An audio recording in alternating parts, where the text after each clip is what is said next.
Hello. Today's Maundy, Thursday, the day in Holy Week when Christians remember the Last Supper. This was the evening when Jesus astonished his disciples by washing their feet before they had their last meal together. Only Judas left the table early in order to betray Jesus to those who would drag him off to be crucified the next day. That evening became a template for Christian fellowship and service. The meal he shared became the Holy Communion, by which we share fellowship with Jesus and with each other. By washing his disciples' feet, Jesus showed his followers the way in which he expected them to serve others with humility and with devotion. That evening, the disciples were both locked in and afraid.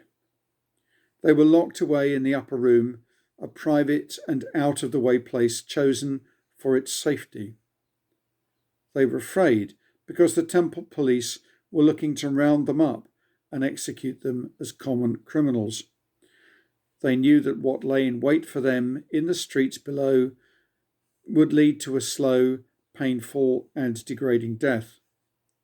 Later that night, only Jesus had the courage and the calling to face that death for them all, for us all. We're locked in too, and perhaps a little fearful as well, but we shouldn't forget that our obedience and confinement is a form of service as well.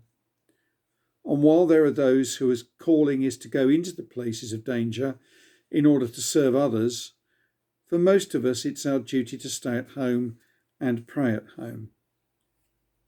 Jesus washed the disciples' feet to show that he blesses the most humble form of service as the greatest. As we celebrate Maundy Thursday together, let us remember all those who are washing the nation's feet at this time. Those who wash and clean the bodies of the sick and dying, those who clear away and dispose of clinical waste, those who push trolleys and clean the floors and toilets in the hospitals and care homes, those who carry away the dead and lay out their silent bodies. For their work is the work that Jesus blesses with his own wounded hands. And for those of us who are privileged to stay at home safe tonight, with the meal in front of us and our favourite film on the TV, let us rejoice and be exceeding glad. And when we break bread together, let's do it in remembrance of all those who are dying for our salvation. Amen.